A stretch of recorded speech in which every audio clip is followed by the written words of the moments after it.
মদিনায় দুর্ভিক্ষ, কোনো খাবার নাই।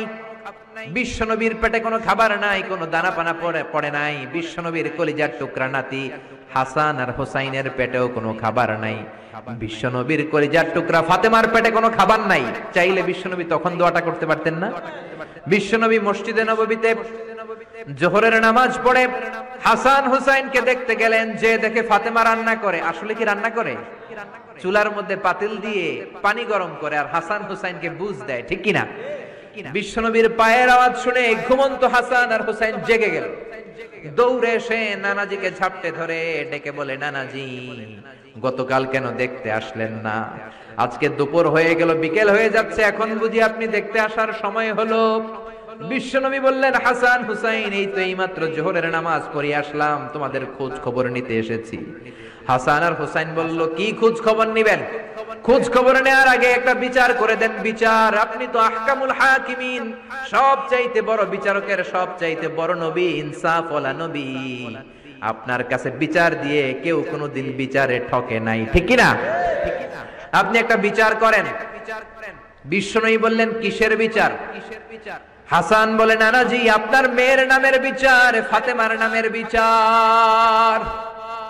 বিশ্বনবী বললেন, ও হাসান, আমার মেয়ে ফাতেমার আবার কি বিচার? কি অপরাধ আমার ফাতেমার? হাসান হুসাইন চোখের পানি ছেড়ে দিয়ে ডেকে বলে, নানাজি আপনার মেয়ে আমাদেরকে খাবার দেয় না কেন? খাবার দেয় না কেন? বিচার দিলাম, গতকাল সারাদিন বলেছে রাত্রিবেলা খাবার দিবে, রাতে খাবার দেয় নাই। আমাদেরকে বলেছে তোমরা ঘুমিয়ে যাও, আমি রান্না করি, সকালে দিব। ঘুমায় গেলাম, সকাল বেলায় খাবার চাইলাম, আপনার মেয়ে ফাতেমা তখন আমাদেরকে খাবার দেয় না। দাদা আমরা ছোট্ট দুইটা মানুষ ক্ষুধার জ্বালায় বেহুশ হয়ে যাই, আর সহ্য করতে পারি না, আপনার মেয়ে খাবার দেয় না। দুপুর হয়ে গেল, দুইজনে কান্নাকাটি করি, আপনার মেয়ে এখন পর্যন্ত আমাদেরকে খাবার দেয় নাই। আমরা দুজন তো আর সহ্য করতে পারি না, কেন আপনার মেয়ে আমাদের সাথে এমন করে? আপনার কাছে বিচার দিলাম, আপনি বিচার করেন।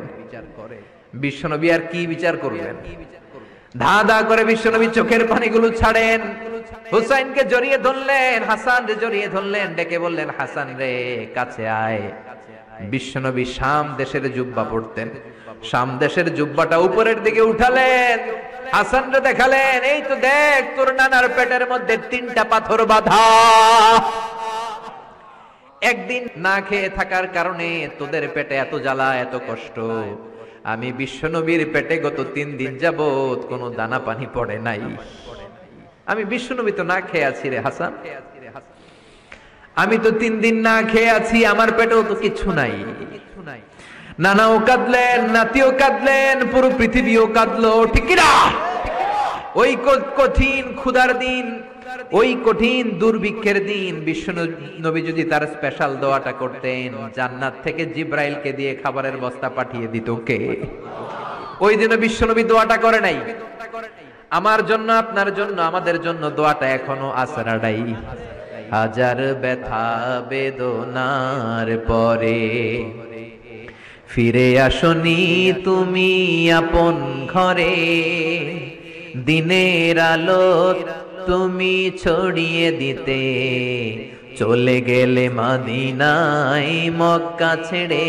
হে রাসূল তোমাকে ভুলি আমি কেমন করে, হে রাসূল তোমাকে ভুলি আমি কেমন করে। খেয়ে না খেয়ে দিন প্রচারের কাজে নিজেকে দিয়েছ বিলিয়ে।